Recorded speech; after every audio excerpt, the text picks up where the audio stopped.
Aquesta exposició el que pretén és mostrar tota la feina ingent, tota la feina moderna que va fer aquest organisme tan innovador que es va formar aquí a Catalunya al cap de poques setmanes d'esclatar la Guerra Civil, que es deia Comissariat de Propaganda. L'ideòleg era Jaume Miravitlles. Quan esclata la guerra i aquí a Catalunya es forma el Comitè Central de Milícies Antifeixistes, ell se n'encarregui de les competències de premsa i de ràdio.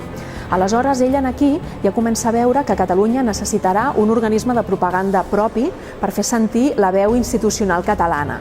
Barcelona era un centre publicitari molt potent als anys 20 i 30 i això fa que tot aquest coneixement, tota aquesta creativitat es pugui posar al servei de la propaganda tan bon punt esclata la Guerra Civil. Llavors, a partir d'aquí, fa un recorregut cronològic i bàsicament planteja la comunicació del comissariat en 3 etapes.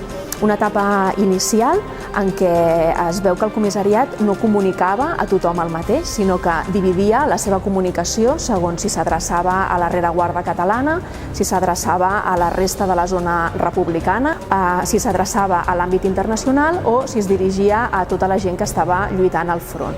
Amb els fets de maig arriba un canvi a Catalunya, implica un important retrocés en l'autogovern català.